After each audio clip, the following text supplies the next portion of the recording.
সে চিন্তা করবে সর্বনাশ মাইরে লেগেছে মানুষটারে, সে পারলে খবর দিবে কাউরে, কিংবা চেষ্টা করবে বাঁচাইতে। সে আপনারা মারার পক্ষে না, সে কি না মারার পক্ষে না, কিন্তু যে আপনারা মারার পক্ষে, আপনার শ্রম গাম সময় তার বিরুদ্ধে ইউজ হওয়া দরকার, তার বিরুদ্ধে ব্যবহৃত হওয়া দরকার। তার মানে কি বোঝা গেল?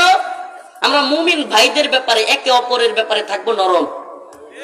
মুমিনদের সাথে এক মুসলমান আমরা থাকতে গেলে, এটা আমাদের নেত্রকোনায় বলে যে পাতিলা পাতলা, একসাথে থাকলে একটু একটু বাড়ি লাগে কি লাগে না?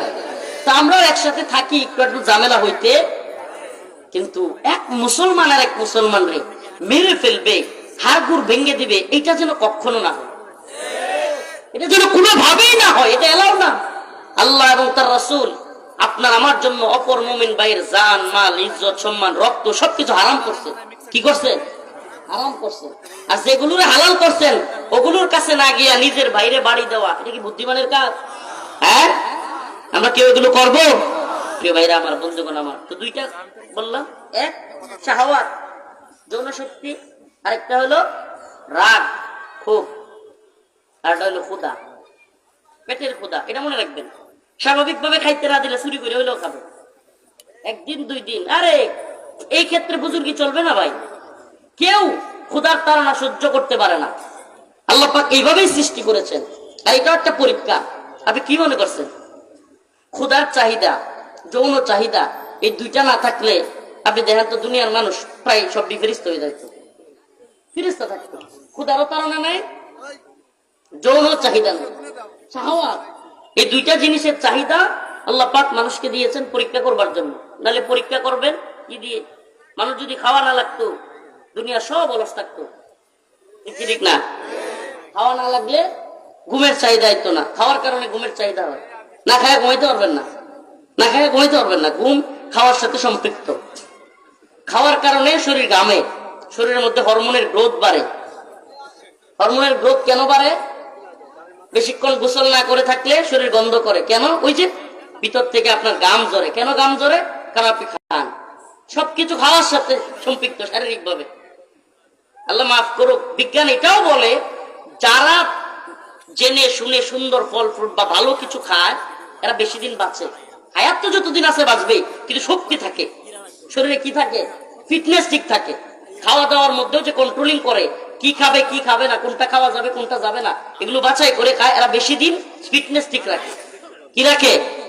পরীক্ষিত। এগুলো দেখবেন আপনারা, যারা এগুলো মানে কন্ট্রোল করে এবং করে চলে, এদের শরীরে ফিটনেস ভালো থাকে। তার মানে কি বোঝা গেল? খাওয়ার সাথে অনেক কিছু সম্পৃক্ত। তাইলে আল্লাহ পাক যে তিনটা জিনিস দিয়েছেন, তিনটার কথা বললাম, এগুলো আপনি যদি নরমাল দিকে ভালো পথে ইউজ না করেন তাইলে খারাপ পথে কাজে লাগবেই। একটা খাওয়া, পেটের মধ্যে খাবার। নাম্বার দুই যৌন চাহিদা। যৌন চাহিদা বিরাট একটা জিনিস। এটা এমন একটা জিনিস যে হাকিম আখতার স্যার ওনার একটা কিতাব পড়েছিলাম, ওখানে উনি লিখছেন যে যৌন ক্ষুধাটা পেটের ক্ষুধার চেয়ে আরো মারাত্মক। যৌন ক্ষুধা পেটের ক্ষুধার চেয়ে আরো মারাত্মক। যুবক যারা আছে এরা ভালো বুঝবে। পেটের ক্ষুধা লাগলে একটা মানুষের স্বাভাবিকভাবে গায়রত থাকলে, অবস্থান থাকলে জীবনেও চুরি করবে না, খুঁজবে, খাবার খুঁজতে থাকবে, বৈধ পন্থায় পাওয়া যায় কি যায় না। কিন্তু যৌন ক্ষুধা এমন খারাপ জিনিস, একটা যৌন শাহওয়াত একটা যুবকের চূড়ান্ত পর্যায়ে উঠলে আল্লাহ মাফ করুক, কাছের নিকটজন যারা তাদের প্রতি পর্যন্ত খারাপ নজর যায়, খারাপ নজর যায়। এটাকে অস্বীকার করার সুযোগ নাই। শাহ আহমদ শফি রাহিমাহুল্লাহকে এই বদমাইশ হাসানুল্লাহ কিনু তেতুল হুজুর বলছিল, হুজুর বলছিলেন আর কি, যে মেয়েদেরকে দেখলে এক ধরনের হরমোন নিগ্রত হয়। হুজুর এই ভাষাটাকে একটু অন্যভাবে বলছিলেন, যে লালা জ্বরে, এই হরমোন নিগ্রত হওয়াটাকেই উনি লালা জ্বরে বলছিলেন। বাস্তব বিজ্ঞান প্রমাণ করেছে একটা সুন্দরী মেয়ে দেখলে অন্য একটা পুরুষের হরমোন নিগ্রত হয় ভিতরে। হরমোন নিগ্রত হওয়ার কারণে তার শরীরের এক ধরনের মানে ফিটনেস বা তার মধ্যে এক ধরনের ভিন্ন একটা অবস্থান তৈরি হয়ে যায়। তো এই যে এটা তৈরি হয়, এটা হরমোন দ্বারা প্রমাণিত। তো হুজুর বলছিলেন লালা জ্বরে, হ্যাঁ, হুজুরের তেতুল হুজুর, নাউজুবিল্লাহ। এগুলা কি সব দশভঙ্গ নাকি? শয়তানের দল। আসলে এদের সমস্যাটা কোথায় জানেন? হুজুরদেরকে যেমনি হোক এমনি থামায়া হইলেও সমাজটারে একবারে অশ্লীল করে দিতে হবে। সমাজের মধ্যে মেয়েদেরকে রাস্তায় নামায় ফেলতে হবে। এতে করে কি হবে? যে আমি যেমনে চলি, আমার বউরে নিয়ে যেমনে চলতে চাই, আমি সব মেয়েরে দেখতে চাই, এই লুচ্চামিটা পূরণ হইল। লুচ্চামি আশা কি হইলো পূরণ। লেস কাটা শিয়ালের গল্প শুনছেন? লেস কাটা শিয়ালে মানে এরা হলো লেস কাটা শিয়াল। এরা আলেমদেরকে দেখতে পারবে না, এরা আলেমদেরকে ধর্মান্ধ বলবে, মৌলবাদী বলবে, জঙ্গিবাদী বলবে। মনে করিয়েন না যে আওয়ামী লীগ চলে গেছে আর হাসিনা চলে গেছে বলেই এদেশে এই এদের প্রেতাত্মারা, ইসলাম বিদ্বেষীদের প্রেতাত্মারা সব শেষ হয়ে গেছে, এটা মনে করিয়েন না। কিন্তু বিভিন্ন দলের মধ্যে গাপ্টি মেরে আছে ইসলাম বিদ্বেষী অনেক প্রেতাত্মা, শুধু আওয়ামী লীগে না, অন্যান্য দলের মধ্যেও আছে। এরা বিভিন্ন সময় আমাদেরকে ধর্মান্ধ, মৌলবাদী, জঙ্গিবাদী ট্যাগ দিবে। এরা হলো আসলে লেস কাটা শিয়াল। এরা কি? এরা দেখবেন ওয়েস্ট ওয়েস্ট করবে, ওয়েস্ট ওয়েস্ট মানে পশ্চিম যা করবে তাই ভালো লাগবে এদের। পশ্চিমকে বলবে এরা উন্নত বিশ্ব, ল্যাংটা থাকা উন্নত বিশ্ব, ল্যাংটা থাকা নিয়ে উন্নয়ন। আমারে বলেন তো পৃথিবীর সবচাইতে বেশি ল্যাংটা থাকে কোন কোন অঞ্চলে? পশ্চিম। তাহলে ল্যাংটা থাকায় যদি সভ্যতা হয়, আসেন সবগুলো ল্যাংটা হয়ে যায়। উন্নত বিশ্ব যদি এটার নাম, আল্লাহ পাক সার দেন ছেড়ে দেন না, একটা কথা আছে লস এঞ্জেলস নাকি একটা, ওইটা সব পুরা সরকার, ওখানে বেশিরভাগ, ওখানে এমন এক জায়গা, আগের বারও একবার আগুন লাগছিল, এটা এমন এক জায়গা শয়তানির যে এখানে খায়সাত চরিতার্থ করা মানে মেয়ে ছেলে যেইভাবে চলে, এর চাইতে বেহায়াপনা কিচ্ছু হইতে পারে না। নাউজুবিল্লাহ। একবার আগুন লেগে গেছে, দাবানল সব জ্বলে পড়ে সরকার। আল্লাহ পাক আমাদেরকে এই ধরনের কাজ থেকে হেফাজত করেন, বলেন আমিন। আরো জোরে বলেন আমিন। তো বলতেছিলাম সফলতা মুমিনের, ওই শুরুতে যে আলোচনাটা টান দিয়েছিলাম, লক্ষ টাকার চাকরি পাওয়া, কোটি টাকা দিয়ে বাড়ি করা, গাড়ি করা, সুন্দরী নারীকে বিয়ে করা, এগুলা কি মুমিনের সফলতা? হ্যাঁ, লক্ষ টাকা দিয়া খাট কিনতে পারবেন কিন্তু ঘুম কিনতে পারবেন, তাহলে শান্তি আসলো কই? অনেক টাকার মালিক হয়েছেন, বাড়িতে চিকিৎসক কিনে আনতে পারবেন কিন্তু সুস্থতা কিনতে পারবেন? হ্যাঁ, বড় লোক গুলোরে বেশিরভাগ দেখবেন ডায়াবেটিস, আলসার, গ্যাস্ট্রিক, অভাব নাই। আর জিগাবেন, খাইতে দাওয়াত দিবেন, দাওয়াত দিলে বলবে আমি গরুর গোশত খেতে পারি না। সে খেতে পারবে না, তার টাকা আছে কিন্তু সে খেতে পারে না, সে মিষ্টি খেতে পারে না, আরো কত কিছু সে খেতে পারে না। কেন? কেন? কারণ তার মধ্যে তো শান্তি নাই। আর রিক্সাওয়ালারা দিয়ে রিক্সার মধ্যে বইয়া করবো কি আনছস? সুবহানাল্লাহ। আমার এখনো মনে আছে, আমার এক চাচাতো ভাই, নাম না বলি, আমি আর আমার এক চাচাতো ভাই ছোট যেটা, তারে নিয়ে এত বড় বল দিয়া, গ্রামের মানুষ কিন্তু খেতে কাজ করলে ক্ষেতের মধ্যে খায়, কাজও করে ওখানে বৈশাই, ওই যে লাইল, আমরা কি কর লাইল না আইল, আইল, ও আমাদের সাথে মিল আছে, তো আইলের মধ্যে বৈশা বৈশা খায়। তো উনার ছোট এক ভাই আর আমি, আমরা দুইজনে এত বড় একটা বোলের মধ্যে খাবার নিয়ে গেছি, সাথে জগ নিয়ে গেছি, হ্যাঁ পানিও। আমি আর মানে তার ছোট ভাই ভাবছি কমসে কম 4-5 জন আছে লোক ওখানে। নিয়ে বসছি, আল্লাহর বান্দা এইভাবে হাতের উপরে রাখছে, রাইখা আল্লাহর হস্তে শেষ, পুরা এক বল শেষ। সুবহানাল্লাহ। আচ্ছা কোন তো, আমার মনে হয় বড় লোকদের পুরা বাড়িতে একদিনেও এতটি খাবার তারা 3-4 জনও খায় না। সুবহানাল্লাহ। এই যে খাবারের চাহিদা, এই যে খাইতে পারা, সুবহানাল্লাহ। যারা খাইতে পারে এটা তাদের জন্য একটা আনন্দ ভাই। যারা খাইতে পারে এরা যদি খালি হুনে বিয়ার দাওয়াত দিচ্ছে তাইলে খুব খুশি, খুব খুশি। এদের জন্য, এই খাদকদের জন্য নতুন এক আইটেম তৈরি করছে ব্যবসায়ীরা, মানে ব্যবসায়ীদের দান্দাবাজিরা। দেখেন এখন এটা কি কয়, বুফে। বুফে বুফে খাইছেন কোনোদিন? হ্যাঁ, বুফের নাম গ্রামে এত বেশি শুনবে না। বুফে, বুফে মানে কি, আপনি একটা নির্ধারিত মূল্যের টাকা দিবেন হোটেলে গিয়া, 500 হোক 1000 হোক, এই টাকাটা দেওয়ার পরে আপনি যা খাইবেন, ওখানে ভিতরে কিছু আনা যাবে না, যা খাবেন, গরুর গোশত, খাসি, মুরগি, এরপরে দেখেন পানি উঠে যাবা, বিরিয়ানি, তেহারি, যেইটা খাবেন ওইটাই আপনারা খাইতে দিবে, কিন্তু কিছু নিয়ে আনা যাবে না। একজন, আপনি একলা এতটি টাকা দিবেন, বেশ খেয়ে আসবেন। বুফে। প্রিয় ভাইরা আমার, বন্ধুগণ আমার, এটি বলা উদ্দেশ্য না। তো এই যে বললাম যে টাকা হইলেই যদি শান্তি হইতো, তাইলে বড় বড় টাকাওয়ালারাও রিক্সাওয়ালাদের মতো খাইতে পারতো। খাওয়া তো বাদ দেন, আচ্ছা ঠিক আছে খাওয়াটা, ঘুম হয় না, অনেক বড় লোক ঘুমাইতে পারে না, ট্যাবলেট খায়, হারে এসি রুমের মধ্যে শুয়া, একবার এসি কমায় একবার বাড়ায় আর ঘোরাঘুরি করে। আলামত দেখে বলতেছি, একবার এসি কমায় আর একবার কি করে, বাড়ায় আর ঘোরাঘুরি করে, কিন্তু ঘুম আর আসে না। এরপরে ঘুমের ট্যাবলেট খায়, তাও ঘুম আসে না, হাইরে পেরেশানি। সুবহানাল্লাহ। আর রিক্সাওয়ালা যা ডাকবেন, নাক ডেকে ঘুমাইতেছে, এ মামা উঠেন উঠেন, যাওয়া লাগবে একদিকে। কি কোন দিকে যাবি? আছে না নাই? আছে না নাই? ক্ষেতের মধ্যে পড়ে ঘুমায় যা, রিক্সার মধ্যে ভ্যানের মধ্যে পড়ে ঘুমায় যা, আছে না নাই? সুবহানাল্লাহ। এটা আল্লাহ প্রদত্ত মানসিক যে শান্তি, এটা পৃথিবীর কেউ টাকা দিয়ে কিনতে পারবে না। আমি তো একটা কথার জন্য প্রায় মাঝে মাঝে বলি, আল্লাহ মাফ করুক, আমাকে কারাগারে আপনাদের ফরিদপুরেরই এক ভাই সম্ভবত আমার বলছিল, আচ্ছা হুজুর একটা কথা বলবেন। আমি বলছি কি? আচ্ছা মনে করেন এক লোক, তার একটা মাত্র মেয়ে, কয়টা মেয়ে? আর একটা মাত্র ছেলে, কিন্তু তার মেয়েটাকে বিয়ে করছে জামাই, ছেলে রেখে চলে গেছে মেয়েটাকে, ছেলেকে বিয়ে করাইছে, তার ছেলেকে রেখে তার বউ চলে গেছে।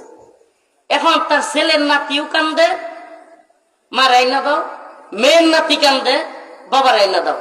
সে বিরাট ক্ষমতাশীল, কন্তহের শান্তিটা কেমন? কেমন শান্তি তার? নামটা কেটা জানে? হ্যাঁ কন্ত দিই কেটা কন? হ্যাঁ আপনাদের প্রধানমন্ত্রী শেখ হাসিনা। তার ছেলের বউকে, তার ছেলের বউ তার রেখে চলে যায় নাই, জয়ের ছেড়ে চলে যায় নাই। আর পুতুলরা তো আপনাদেরই জামাই ছেড়ে চলে গেছে, এটা তো আপনারা জানেন। জানেন কি জানেন না? তাহলে কন্ত তার কত শান্তি। তার পুলার নাতি কান্দে, মা রাইনা দাও, মেয়ের নাতি কান্দে, বাবা রাইনা দাও। হ্যাঁ কিছু করতে পারে না। হ্যাঁ প্রধানমন্ত্রী, প্রধানমন্ত্রী থাকা অবস্থায় আমি জন্য মাঝে মাঝে বলতাম সুবহানাল্লাহি ওয়া বিহামদিহি, আমরা কারাগারেও আল্লাহ পাক যে শান্তি আমাদের অন্তরে দিয়েছিলেন, কারাগারের মধ্যে আল্লাহ পাক যে কলবে সালিম, অন্তরের প্রশান্তি দিয়েছিলেন, হাসিনা সরকারের প্রধানমন্ত্রীর থেকেও তার এই অন্তরে শান্তি ছিল না। সুবহানাল্লাহি ওয়া বিহামদিহি। এটা আল্লাহর ইচ্ছা, মিথ্যা বললাম না, সত্য। এটা আল্লাহর ইচ্ছা। সুবহানাল্লাহি ওয়া বিহামদিহি। মেয়ের জামাই নাই, পোলার বউ নেই, প্রধানমন্ত্রী। ঠিক কি ঠিক না? তো এই পরিস্থিতি কখন হয়? আল্লাহ পাক দুনিয়ায় দেখান, দুনিয়াতে দেখান যে ক্ষমতাসীন, অহংকার করো, তাকাব্বুর করো, এই তাকাব্বুর দিয়ে তোমার কিচ্ছু হবে না। এই পৃথিবীতে তুমি তাকাব্বুর করবা ঠিক, কিন্তু তুমি সুখ খুঁজে পাবা না। এজন্য অহংকারী হওয়া যাবে। তো প্রিয় মুসলমান ইমানদার, মুমিনের সফলতা কোন পথে? প্রধানমন্ত্রী হওয়া সফলতা নয়, এমপি হওয়া, মন্ত্রী হওয়া, বড় নেতা হওয়া সফলতা নয়। আরে নতুন করে এমপি হইয়া, সফল হইয়া লোকের দেখা দিবা, এই খায়াসাত আসার আগে এমপি মন্ত্রীদের পালায়া যাওয়ার দৃশ্যটা একটু দেখো, শিক্ষা নিও। ও মুসলমান ইমানদার, আল্লাহ রাব্বুল আলামিন বলেন, قد أفلح المؤمنون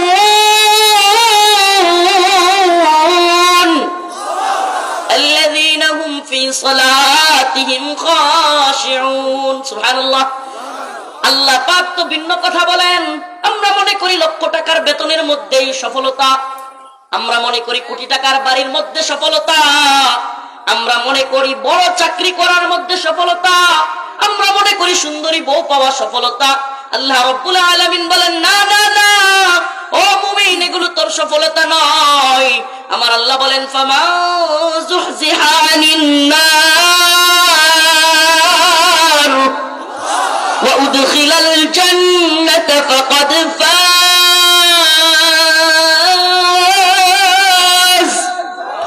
ওয়া মাল হায়াতুদ দুনিয়া ইল্লা মাতাউল গুরুর। আল্লাহ রাব্বুল আলামিন বলেন, এগুলো তোমার সফলতা নয়। প্রকৃতভাবে মুমিনের সফলতা হলো ফামান যুহজিহা আনিন নার, যে ব্যক্তি জাহান্নামের আগুন থেকে মুক্তি পেল, ওয়া উদখিলাল জান্নাতা ফাকাদ ফাজ, এবং জান্নাতে প্রবেশ করতে পারল, সেই ব্যক্তি সফল। সুবহানাল্লাহ। তো মুমিনের সফলতা কোনটা? জান্নাত। মুমিনের সফলতা কোনটা? জাহান্নামের আগুন থেকে বাঁচা। এই দুনিয়ার কোটিপতি আল্লাহর নবী সাল্লাল্লাহু আলাইহি ওয়াসাল্লাম বলেন, এই দুনিয়ার যশ খ্যাতিওয়ালা টাকা পয়সাওয়ালা, বাড়ি গাড়িওয়ালা, দুনিয়ায় তার নাজ নিয়ামতের কমতি ছিল না। এমন একজন লোককে রাসূলুল্লাহ সাল্লাল্লাহু আলাইহি ওয়াসাল্লাম বলেন, আল্লাহ পাক ফেরেশতাকে বলবে, ফেরেশতা ওই যে দুনিয়ায় যে লোকটা খুব আরামে এসেছিল, যশ খ্যাতি ছিল, কোটি কোটি টাকা ছিল, চাইলেই সে মেয়েদের সাথে মেলামেশা করত, মেয়েদেরকে নিয়ে আমোদ ফুর্তি করত, টাকা পয়সার অভাব ছিল না, যশ খ্যাতির অভাব ছিল না, সব কিছু করলো। ওরা একটু গাটটা দইরা জাহান্নামের গেটটা থেকে একটু ঘুরে নিয়ে আসো। জাহান্নামের গেট থেকে জাস্ট কি করবে? জাহান্নামে ফেলবে না, জাস্ট গেট থেকে ঘুরে আনার পরে এবার তাকে জিজ্ঞেস করা হলো, তুমি দুনিয়ায় কেমন ছিলে? দুনিয়ায় তুমি কেমন ছিলে? ওই লোক বলে, আল্লাহ আমি জীবনে কোনোদিন সুখ কি জিনিস এটাই জানি না। সুখ কি জীবন এটাই জানি না, ভুলে গেছে। জাহান্নামকে এক পলক দেখিয়া, জাহান্নামের এক নজর জাহান্নামের দিকে তাকাইয়া সব ভুলে গেছে। এবার আল্লাহ রাব্বুল আলামিন আরেকজনকে ডাক দিবে, যে দুনিয়ায় কষ্টে ছিল, মন মতো খেতে পারতো না, ছেলেটা মেয়েটা ছোট ছোট বাচ্চাগুলো বাবার কাছে গরুর গোশত আনার কথা বলতো, ওই লোকের এই টাকা নাই, গরুর গোশত আনতে পারে নাই, পোল্ট্রি মুরগি নিয়ে বাড়িতে চলে আসতো। আরো কত কষ্ট করে দুনিয়াতে চলছে, এমন হয়তো দিনের মধ্যে খাবারই নাই, ঘরে চাল নাই, অথচ সে আল্লাহর হুকুম মানত, নবীর হুকুম মানত, এবং আল্লাহ এবং তার রাসূলের পথে হালাল হারাম মেনে চলতো, স্ত্রীকে পর্দায় রাখতো, 5 ওয়াক্ত নামাজ পড়তো। ওই ব্যক্তিটা অনেক গরিব, অনেক অসহায়, দুনিয়ায় ঠিক মতো খাবার পায় নাই, ঠিক মতো চলতে পারে নাই, অনেকে তাকে হুমকি ধমকি দিত, কিন্তু আল্লাহ পাক ওই লোকটাকে একবার একজন ফেরেশতাকে বলবে, তুমি তাকে জান্নাতের গেট থেকে একটু ঘুরায় নিয়ে আসো। ওই আল্লাহর বান্দাকে জান্নাতের গেট থেকে জাস্ট দৌড়ে আবার নিয়ে আসা হবে। এবার তাকে জিজ্ঞেস করা হবে, তুমি দুনিয়ায় কেমন ছিলে? সে বলবে, আয় আমার রব, আয় আমার মালিক, দুনিয়ায় আমি জীবনে অশান্তি কি জিনিস তাই তো জানি না, সুখে ছিলাম। সুবহানাল্লাহ কন্যা, অনেক সুখে ছিলাম। জান্নাতকে এক নজর দেখিয়া দুনিয়ার সব কষ্ট ভুলে যাবে, আর জাহান্নামকে এক নজর দেখিয়া দুনিয়ার সব আরামায়েশের কথা ভুলে যাবে। আচ্ছা, ফরিদপুর নগর কান্দা না, গোয়ালদি, গোয়ালদির হাজার হাজার মানুষ, চ্যালেঞ্জ করলাম 30 প্লাস 50 বছর মাঝামাঝি বয়স, 30 থেকে 50, এমন একজন লোক আছেন যার বয়স 30, বিগত 20 বছরের প্রতি বছরের একটা একটা ঘটনা বলতে পারবেন? কি জিন্দিগি আমাদের, কি জিন্দিগি! বিগত 20 বছরের, মানে 30 বয়স 10 বছর পর্যন্ত তো মনে থাকার কথা না, আচ্ছা 10-এর পরেই প্রতি বছর বছর চিহ্নিত করে একটা একটা ঘটনা বলবেন। ডায়েরিও নিয়ে আসতে পারেন, ডায়েরিও নিয়ে আসতে পারেন। তো প্রতি বছরে লিখে রাখছেন এমন কেউ আছেন? নাই রে বাবা, নাই। এই দুনিয়া কিচ্ছু না, এটা আল্লাহ বলতেছে, ওমাল হায়াতুদ দুনিয়া ইল্লা মাতাউল গুরুর। আরে জেলখানায় কত কষ্ট যে পাইছি, প্রায় 3 বছর 32 মাস থাকছি, প্রায় এত কষ্ট, মনে মনে কইতাম সব কমু সব কমু, আয়াদেই সব মিলে। চিন্তা করেন, তাইলে আমাদের কষ্টগুলো কিচ্ছু মনে থাকবে না সুখে বললে, ঠিকই ঠিক না? আবার কষ্টের মধ্যে পড়লে আরামের দিনগুলো আমরা কি করি? ভুলে যাই। এটা আল্লাহ প্রদত্ত ফিতরা। অতএব এই দুনিয়া কি? আল্লাহ বলেন, ওমাল হায়াতুদ দুনিয়া ইল্লা মাতাউল গুরুর। মাতাউল গুরুর কি? তাফসীরের মধ্যে আসছে, মাতাউল গুরুর হলো হায়েজ নেফাস হয় না আমাদের মা বোনদের, হায়েজ নেফাসের পরে যে টিস্যু কিংবা যে নেকড়াটা ইউজ করার পর ফেলে দেওয়া জিনিসটাকে তাফসীরে আসছে মাতাউল গুরুর। হাই মাতাউল গুরুর, এটা টাকা দিয়ে কিনবে না হন চাইলে, হ্যাঁ? আল্লাহ বলছে ওই জিনিস যেমন তুচ্ছ, কেউ কিনতে চাইবে না, আল্লাহ পাকের কাছে এই দুনিয়াও তেমনি তুচ্ছ। রাসূলুল্লাহ সাল্লাল্লাহু আলাইহি ওয়াসাল্লাম বলেন, আল্লাহ পাকের কাছে যদি এই দুনিয়ার একটা মাছের দানা পরিমাণ মূল্য থাকতো, আল্লাহ পাক দুনিয়ায় কোন কাফেরকে একটা চালের দানা পরিমাণ রিজিক দিতেন না। কেন দেন? কারণ দুনিয়া তুচ্ছ। এই দুনিয়া আজকে থেকে কেউ কাফেররা যদি ধনী দেখেন, নিজের ব্যর্থ মনে করবেন? এটা মনে রাখবেন, আল্লাহ পাক সেই ব্যক্তিকে পরীক্ষা করে যারে আল্লাহ ভালোবাসে। ওয়ালানাবলুওয়ান্নাকুম বিশাইইম মিনাল খাউফ ওয়াল জু' ونقص من الأموال والأنفس والثمرات وبشر الصابرين